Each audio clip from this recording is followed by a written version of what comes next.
take it. But hey, bottom line, right? We don't care. Wild card berth, win the division, go in as a top seed, get a bye, whatever. Make the playoffs, get into the Super Bowl, and bring Lombardi home. That's what I care about. Yeah.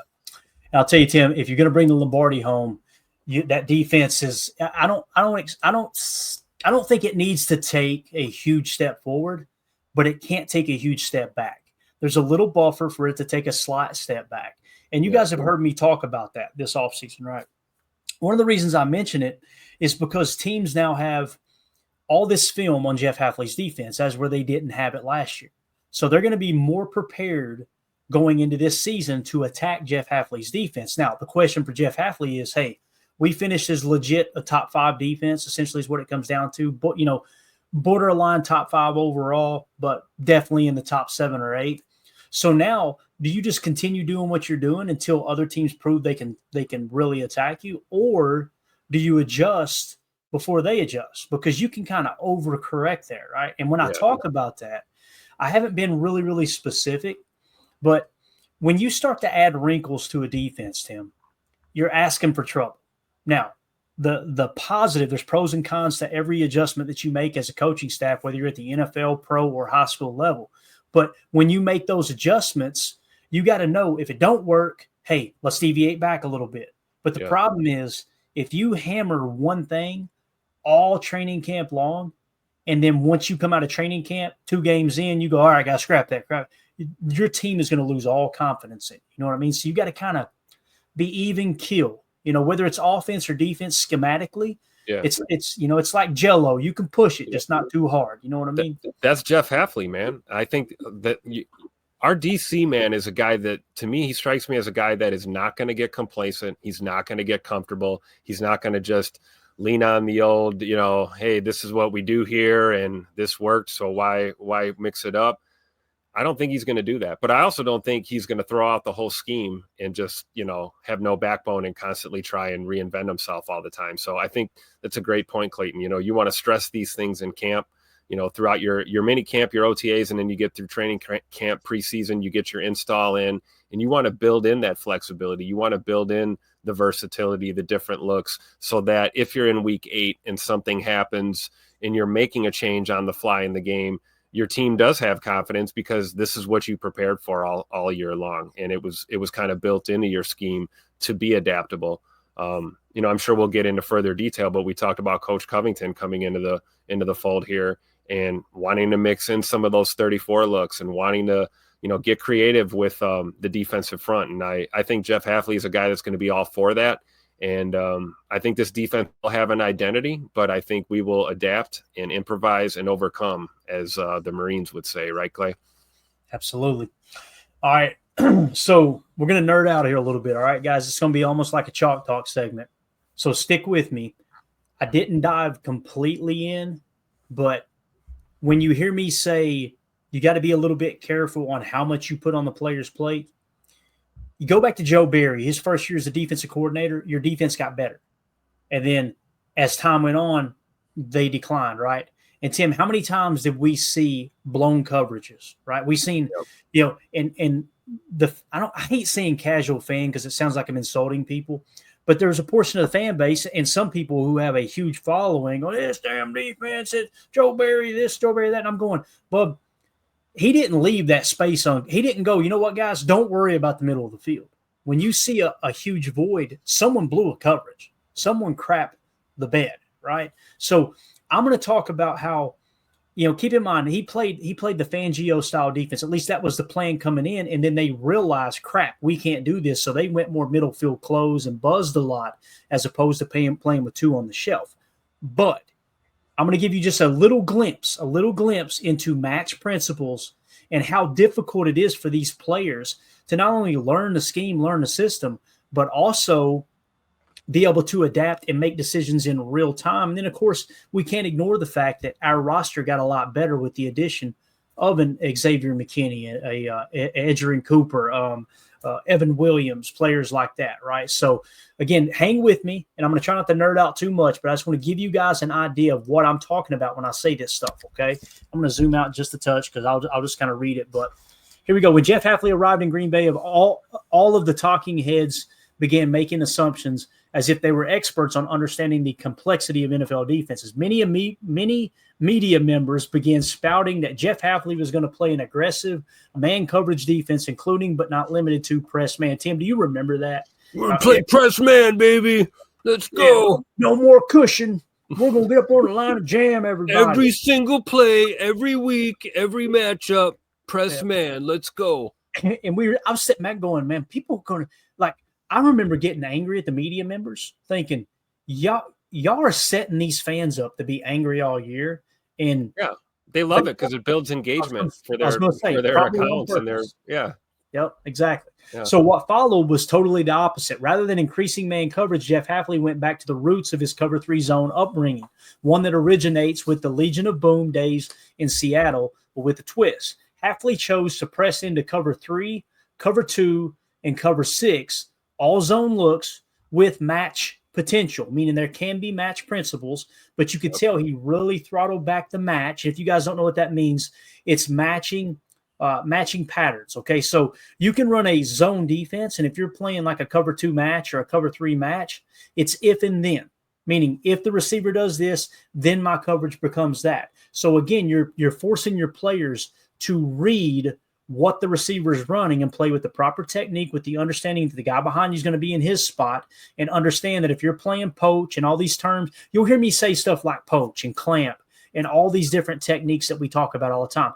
They're different styles of cover 3 and cover 3 match and quarters match, which we're going to dive into the Nick Saban quarters match defense here, okay? So, again, match principles are pretty much universal, but Nick Saban ran a quarters look, 2 on the shelf, and how many championships did he win doing that, right? So, again, Jeff Hafley came up in the old Seattle cover 3 defense. It was a cover 3 buzz is essentially what it was, right? You guys remember the talk or the talk across the league forever, how it was Richard Sherman doesn't follow the number 1 receiver, and that's why he's not the best corner.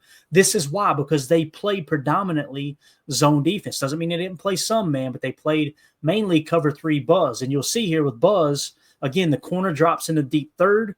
The safety will buzz the box into a hook curl, and the linebacker covers the curl flat. And typically that safety that was buzzing the box was Cam Chancellor, one of the deadliest safeties, safeties in the league.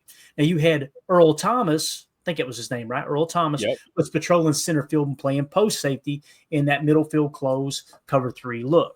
All right, so that's Bobby Wagner flying all over the place. Exactly. You have Bobby Wagner basically sitting in a hook curl in the middle of the field and just, absolutely destroying run gaps the entire game, right? So, again, if you look here, you could drop that down now, Tim. Thank you for pulling that up, Bob. If you look at what the Packers ran last year, once again, 25% of the time they ran cover 2 zone. Guys, they ran more cover 2 zone than anyone else in the league.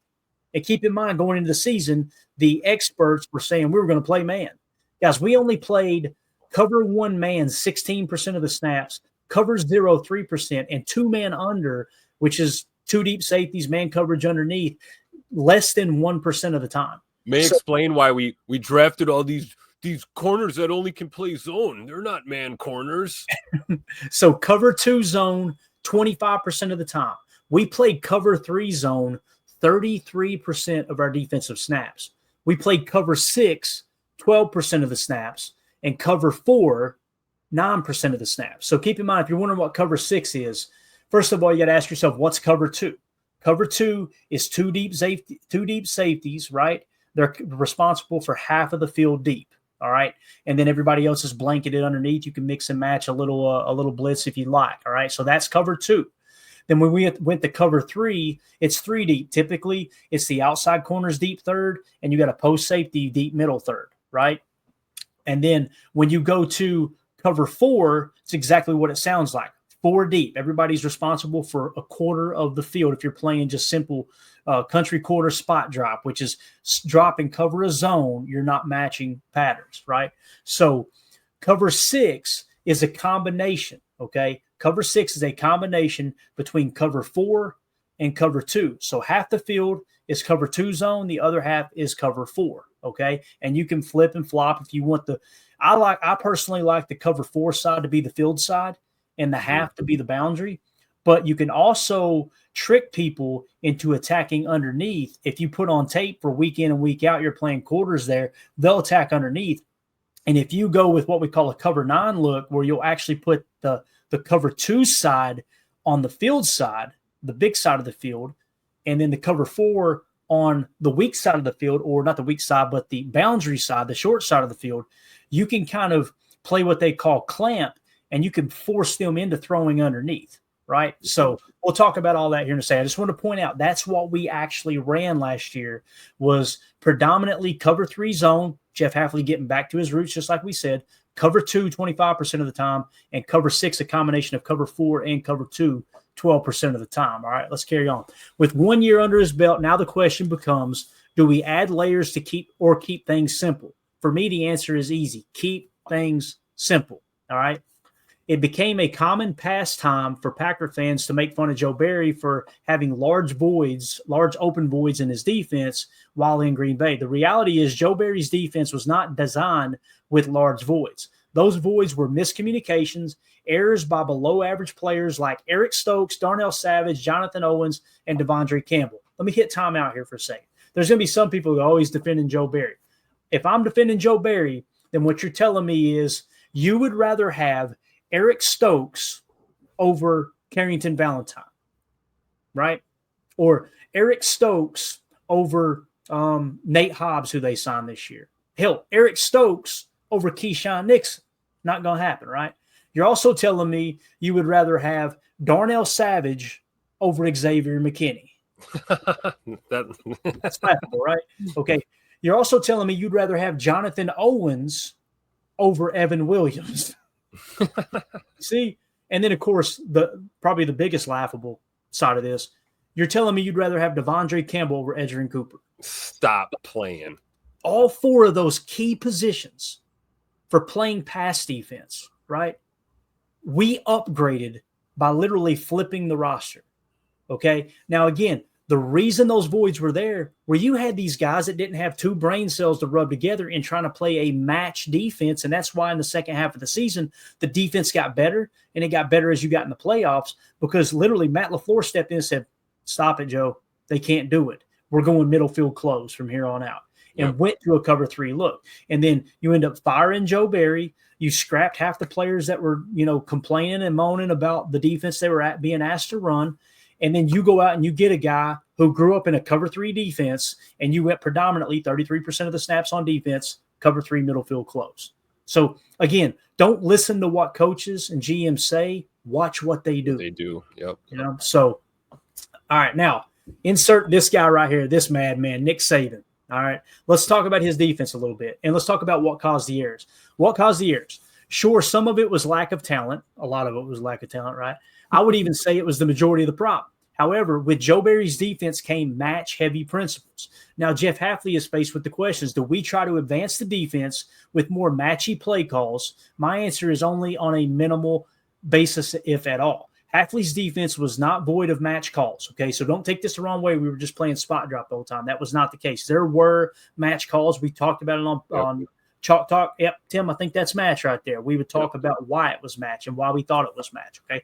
The reality is none of us truly know what the call is because we're not in the meeting rooms, okay? And that's where you got to kind of, after the fact, all right, try to determine, yes, this is what I think they're doing here, right? So let's see. Only far fewer than Barry's scheme. Below is one tiny example of how things can become very complex while playing match coverage. Let's dive into a small, and I mean a very, very small, guys. This is this much of Saban's defense, okay? A small technical side of Nick Saban's match-heavy Hoarders defense that won several national championships at Alabama. So we're going to dive into several different techniques that's involved with that, but we're going to do it on the other side. So for those of you listening on the pod, we'll see you on the other side for hour 2. We're going to break these down here. We appreciate y'all. For those of you listening on the pod, welcome into hour 2. All right, let's get into it. We're going to continue this conversation about whether Jeff Hafley needs to press into more match principles or just keep things simple, okay? Let's go back to Alabama here, all right? Let's talk about Stubby here for a second, all right? And we're not talking about the lady that Jacob brung home from the club the other night, all right? I'm not going to, so quit asking. Perfect drop right there. Meaning of Stubby in quarters defense, okay? Definition. I'm going to kill my camera because I get real close here, Tim. Yeah, I'm I'm with getting you. old, my friend. All right.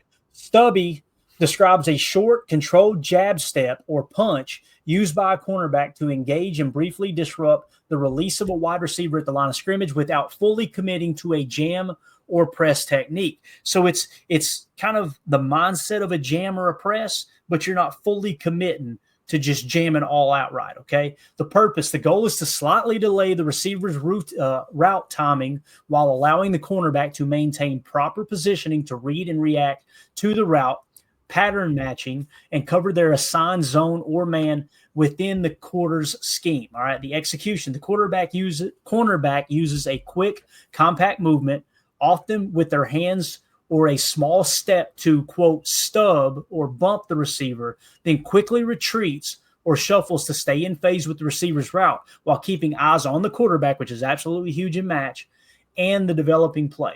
All right. Here's the key characteristics of Stubby. Non-aggressive contact. I'm not going to read the entire portion of this. I'm just going to give you kind of a glimpse. Non-aggressive contact, maintain leverage, pattern match integration. All right. Stubby allows the cornerback to disrupt while still reading the receiver's route and the quarterback's intentions, fitting Sabans' pattern match principles where defenders adjust coverage based on route combinations. You got to be able to read route combinations. Again, guys, this is why people were running butt naked through the trailer park in Joe Barry's defense, because we had those 4 players plus others that didn't know what the heck they were doing playing that defense. You tried to do too much with too little. Timing and discipline is another key factor. All right, why is it used in the quarters defense? Quarters coverage or cover 4 often involves cornerbacks playing off or with soft press to read multiple threats, vertical routes, flats, curls, etc. Stubby helps disrupt the receiver's rhythm without sacrificing the corner's ability or the integrity to cover their deep quarter or match routes like a post or a corner. It aligns with Saban's philosophy of controlling the passing game by forcing quarterbacks to hold the ball longer and making receivers work harder to get into their routes. All right, let's move on to another one, Tim. This is stump. All right, you're going Stubby and stump. Definition: stump refers to more forceful and deliberate technique where the corner uses a strong two-handed strike or jam to disrupt the wide receiver's release at the line of scrimmage. It's a controlled but aggressive action to stump or halt the receiver's initial movement. The purpose: the primary goal to significantly delay the receiver's route, disrupt their timing with the quarterback, and redirect to slow their release while the cornerback maintains proper positioning to execute their coverage responsibilities in the quarter scheme. All right, execution: the cornerback delivers a quick, powerful two-handed punch to the receiver's chest or shoulders, aiming to stop their forward momentum. So this is a little bit more aggressive than the previous one, which was Stubby, right? So this is kind of that median line, I should say. After the strike, the cornerback transitions back into their coverage stance, keeping outside leverage and reading the route quarterback to match pattern or cover their zone. All right. Key characteristics of Stub: aggressive but controlled, outside leverage. So you're going to play with more outside leverage when playing stump. All right. Route disruption and pattern match compatibility. So you got to make sure everything you do, whether you're playing full bump, half bump, which is stump and Stubby, you do not lose the integrity of the overall match principles of the defense you're running. Okay. Now, stump versus Stubby, we kind of talked about it. Stubby, a lighter, quicker jab or bump, right? Stump, a more forceful two-handed strike. Okay. So that's the difference between those two. All right. And it goes on to, you guys can read this. Is all in the Patreon group. You guys have access to it. Just scan the QR code in the upper right or go to patreon.com/Packer Fan Total Access. Now, Tim, let's talk about what poach means. All right. Poach. So the definition: poaching occurs when a defender, usually a safety in quarters coverage, a cover 4 defense, abandons their primary deep quarter responsibility to jump or, quote, steal a route in an adjacent area, anticipating the quarterback's throw based on route patterns or quarterback cues. So what we saw Jair doing 95% of the time, basically. Yeah. Now, let me ask you this, Tim. How comfortable do you feel thinking of Jonathan Owens making the decision on whether or not they match or not, or whether they poach or not, or which receiver they're going to poach? No, I don't feel good about that at all. Terrible. Feel great about Xavier McKinney making that decision. Yep. So great about Evan Williams making that decision, honestly. And that's why I'm going, hey, maybe you press in the match a little bit, just don't get crazy. You know what I mean? Yep. We know what works last year, so let's press. And matchups will dictate that too, right? You're going to see it, based on who you're playing. Yeah, we'll talk about that. We always talk a lot about, an offense is trying to take what the defense is giving them or whatever. Well, you flip it around, man. Sometimes as a defense, you've got to kind of look at that offense and see what they're trying to do, and you're going to adapt your game to what they're doing week to week. Yep. Exactly. So the purpose of poaching is the goal is to create a turnover, right? Or disrupt the pass by capitalizing on the quarterback's misread or predictable throw, while still maintaining the integrity of the coverage structure. All right. Execution. The poaching defender reads the quarterback's eyes, shoulder turn, or route combinations, which is, a curl, an out route, whatever it may be, that you read the route combination. You got to know that it's kind of process of elimination. If they run this defense, then I'm going to go here. Remember what we said, if and then. That applies to poach as well. And moves forward to the intended receiver, often crossing into another defender's zone. This requires precise timing and trust that other defenders will adjust to cover the vacated area. So you guys have got to not only know what your responsibility is based off of any particular route that might be ran at any given moment of the game, but you got to know and have the confidence that your teammate is going to be in the right spot as well. Tim, you remember the last year in Barry's defense, everybody shrugging their shoulders and pointing at each other and throwing their hands up. Yep. Like they had no clue what they were doing. So yep. The key characteristics of poach, all right? Read-based decision, high risk, high reward, leverage and support, physicality, and ball skills, all right? Now, let's move it along here. So now you've got poach, stubby, and stump, right? Those are the three aspects we've talked about so far. Now, let's hit pause for a second. Let's quickly focus on defending trip sets or a 3x1 set, okay? So imagine a 3x1 set. We've talked about this over and over and over. It just simply means there's 3 targets. Typically, a trip set is 3 wide receivers. So let's say they've got 3 legit wide receivers on one side of the formation, all right? So first of all, you can play stubby and stump against a 3x1, right, with poach, which changes some of the things that are difficult to play, right? So you can play mod, which is called man on demand. That's another aspect of a match defense. On the 1 and the 2, you can play mod on them while poaching the backside safety to 3. So you can kind of take away number 3 and turn 1 and 2 into mod if they come out in a trip set, right? Now, let's say someone has speed to 3. You guys hear me say it all the time. Yep. Speed at 3 is becoming really, really popular. I know Coach Lim was in the chat talking about it one night. Speed to 3 is real simple. Think outside in. The receiver on the outside is the number 1. The second receiver is the 2. The inside receiver is the 3. When you put that speed to 3, right, and you got a safety trying to bend outside and cover the sideline because you got so many targets and the spacing that's involved with the trip set, now all of a sudden that number 3, Tim, they can really attack a defense with that speed, right? For sure. So that's why it's become deadly. So let's say someone real quick, can you explain the difference between trips and tray? Yeah, absolutely. So with trip sets, it's 3 wide receivers to one side, right? With tray, it's 2 receivers and a tight end over there. So essentially, if you're going trips, it means you're nub on the opposite side. Okay, so if you're trips left, you're nub right. If you're an 11 personnel, which is 1 running back, one running back, one tight end, 3 wide receiver sets. So if you go trips, then you know it's nub right. If you go tray, then you know, okay, Trey, if you just say Trey left, it means the tight end is most likely attached, but he's going to be in the number 3 spot. Now, if you say Trey Y flex 2, Trey Y flex 1, what you're saying is the tight end is one of those 3 targets on the trip side or the, quote, Trey side, and then you're specifying which number the tight end is going to be playing from a receiver standpoint, the 1, the 2, or the 3. Does that make sense? Yes. Thanks, Clay. All right, you're welcome. So let's say that someone has speed at 3 and you're not confident in the safety's ability to get back to 3. You can go back and play what we call pin. So here's another layer to the match defense in terms of how Nick Saban teaches it, okay? So you can go back and play pin with poach and stump pattern matches, all right? So what does pin mean? Glad you asked. Pin describes the action of a defensive back sticking closely to a designated receiver, essentially pinning them to restrict their ability to create separation or catch the ball. It's a man coverage. I repeat, a man coverage like responsibility within the quarters cover 4 framework, where the defender prioritizes neutralizing a specific target over pure zone responsibilities. Now, let me hit timeout here a second.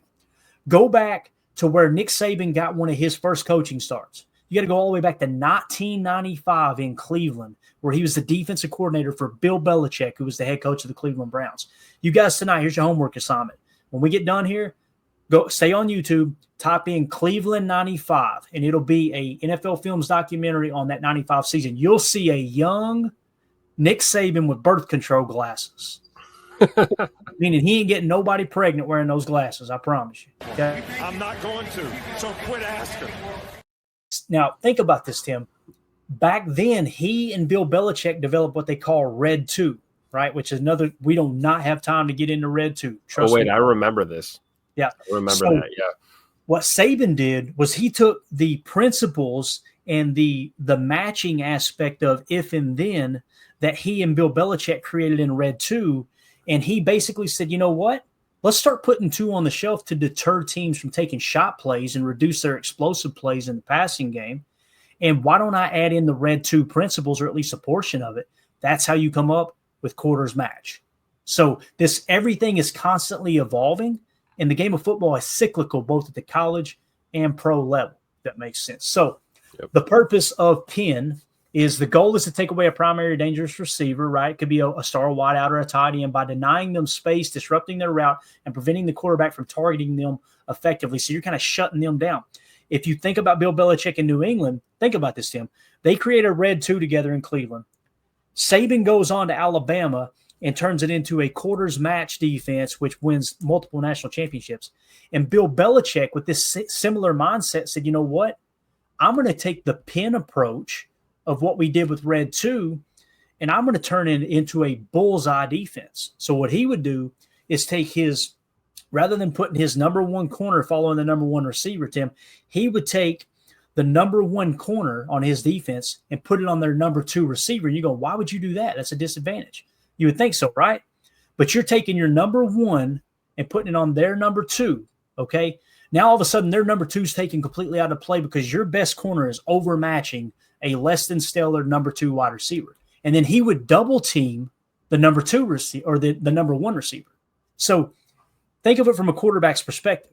You come out to the line of scrimmage and you look up and you see bracket coverage, i.e. double team man coverage, a doubled up man coverage, bracket cover, and your number 1, you go, can't go there, right? Not going to do that. Not going to throw in a double coverage. Let's work to the 2. And then you get to the number 2 and their star cornerbacks covering your number 2. That's bullseye. Yeah. So Belichick took what he loved out of pin with the Red 2, created the bullseye man coverage only defense, while Nick Saban went to Alabama, took the match principles of the Red 2 and turned it into a quarter defense. Pretty cool, man. Absolutely awesome how this stuff comes together. So, love it. Execution, the defender assigned to pin aligns in close proximity to the receiver, often uses press or tight off coverage techniques, maybe something similar to a mirror match press type thing to disrupt the release. Then they mirror the receiver's movements, staying in their hip pocket. That's mirror match press man right there. And using physicality to contest any catch attempts while still reading the quarterback and route combinations to avoid being manipulated by the offense. So again, the key characteristics of pin, Tim, is man-match focus, physical and technical, situational usage. You're not going to do this every play, and team coordination. All right. Yep. So there you go. So that's now what we were missing with Joe Barry, team coordination. Got that right. It was a mess. All right. So now, along with pin, you can also play what they call clamp on the 1 and 2. Keep in mind that same trips look. Okay. So you can now play clamp on 1 and 2 with the safety still poaching the speed at 3. All right, so now you know what poach means. That safety is essentially bracketing over to the speed at 3. So now you're saying, what's clamp? Here's what clamp is. Clamp describes a defender's role in locking down a specific receiver with tight physical coverage, preventing separation and neutralizing them as a target. It's a more intense version, I repeat, a more intense version of pin. So you see how what Saban did, Tim, was he took at multiple levels. He gave 3 or 4 different variations of playing match, right? And in this case, like Stumpy, Stub, all these different types of technique, you have an intense one, a medium one, and a soft one. And he did the same exact thing when with playing pin and clamp. So this is a more aggressive approach at clamp, right? Pin, kind of medium level. Clamp, shut them down. Like be willing to get beat deep if you have to, but we are really going to play aggressive on the line of scrimmage. Okay. So that's another aspect of, again, this is all within quarters, zone match defense. Right. And you can play clamp a lot more often when you trust your safeties, right? Absolutely. Yeah. And with clamp too, though, in this case where we're talking about a trip set though, Tim, you're trusting your outside corners on the 1 and the 2 to play clamp and kind of shut them down just mano a mano. All right. So it's a man coverage defense to what it turns into. And you're allowing your safety to freely lock on that speed to 3. But you can also, with the too high shell look, if they're not running the ball down your throat, right? What you can do is those safeties are very, very comfortable rolling over. So essentially, the safety closest to the trip side, he can really fade over and protect over the top of 1 and 2, while the safety on the opposite side of the formation, that post-snap rotation comes down and poaches the 3. So now you've got everything under control, and it goes back to what we talked about with triangle and box. Triangle being real simple. If you got 2 receivers within a zone, you want 3 defenders forming a triangle around them. That's what you're doing with clamp and poach. If you've got 3 receivers and you want to play box, and what you want to do there is 4 defenders, 2 over the top, 2 underneath, surrounding that trips look. That makes sense. So yes. All right. So key characteristics of clamp: aggressive man match, physicality and technique, situational deployment, and defensive coordination. All right. Now, the same rules would apply to speed at 3. You can also play some form of trap. Tim, you understand we're like 6 deep now in different techniques. Yeah. Right? So here's trap, where the corners actually trap in the flat, where you're carrying a 1 and a 2 inside and up the field. All right. So I repeat, when you play trap, you're basically carrying the 1 and the 2 receiver inside and up the field. That's the technique you're playing. All right. So trap describes a situation where a defender intentionally allows a receiver to appear open in their zone or area, enticing the quarterback to throw, while another defender, the trapper, lurks nearby to jump the route and make a play on the ball. The goal is to generate turnovers, obviously. The execution: in quarters coverage, a defender, a safety or a linebacker, may sag off or show soft coverage on a receiver, like we seen with Joe Barry's defense, right? They'll sag off and show soft off coverage off a receiver, giving the illusion of a passing window. Meanwhile, another defender reads the quarterback's eyes or the route combination and moves to, quote, trap the throw, closing the gap quickly to intercept or break up the pass. This relies heavily on pattern match principles and film study to anticipate the offense's play. Again, if you don't have the dogs to run it, which we never did when Joe Barry was in Green Bay, you're going to suck at it. So that's why it's important to match scheme with your personnel. All right. You can begin to see just how easy it is for receivers to all of a sudden be wide open if the defenders aren't mentally capable of reading and reacting in time. When it comes to match, the object is simple, okay? If and then. If the receiver does this, then my assignment becomes that. If the receiver runs an out, then my assignment becomes, outside leverage, curl flat, whatever it may be, okay? But as you can see, the execution of the play is the farthest thing from simple. We simply showed you 6 techniques involved in a match-heavy defense just now, guys. Stubby, a light jab at the line to disrupt the receiver's release. Stump, a forceful 2-handed strike to delay a receiver at the line. Poach, a defender leaving their zone to jump a route in another area based on a read, but without the deliberate baiting of a trap. Pin, tight coverage, mostly man, on a specific receiver, prioritizing man-like coverage. It's zone, but it's man, okay? Clamp, aggressive lockdown coverage to neutralize a receiver entirely. And trap, a deceptive tactic where a defender baits the quarterback into throwing to a seemingly open area only to close and make a play on the ball. In conclusion, I'm so tired of reading. We only scratch the surface of what a college playbook contains. So you can only imagine the complexity that an NFL one could evolve into. The Packers defense is way better equipped today to install another level of complexity with players like Xavier McKinney, Evan Williams, and Edgerrin Cooper on the field in place of Savage, Owens, and Campbell, who were constantly pointing and shrugging their shoulders after a busted play. However, my vote is to err on the side of simplicity. So I'm not saying we should bring back all the match principles. Not what I'm saying at all.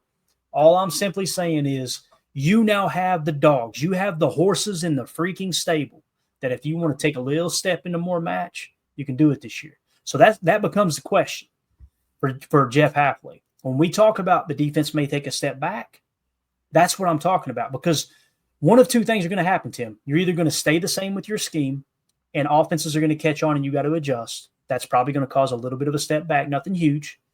Or you try to press in the match a little bit to get ahead of the curve and you outsmart yourself. That could happen. Right. As well.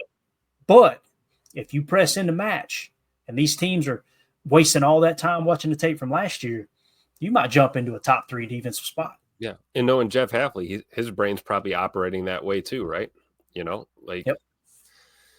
Keep it simple, stupid, right? That's the old saying, you know. don't get ahead of yourself too much. But at the same time, like I said earlier, like I don't think Coach Haff wants to be stagnant either. And a lot of these are week to week situational matchup driven type of scenarios. And we're talking about, we broke down, basically we barely scratched the surface, right? We're talking 6 different techniques within a scheme. Everyone talks about what's the scheme? Well, the scheme's of 4-3, but beyond that, there's a lot of nuance. And this was a great article, man. I'm glad you put this together. Yeah. So again, you guys have access to that over in the Patreon group.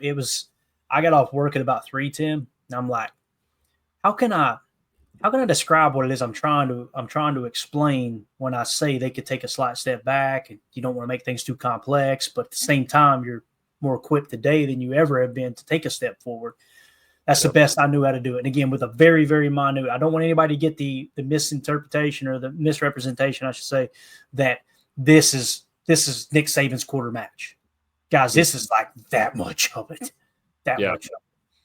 So there you go. Just a little glimpse into it. So anything else to add to that before we move on to Rashawn Gary Chalk Talk, Tim? Anything at all? No, ready to roll. Right. Bring on Bane Gary, baby. Let's go. Let's keep this party moving. All right, guys, you know how this works. We're going to do a little Chalk Talk segment here. We're going to break down some tape.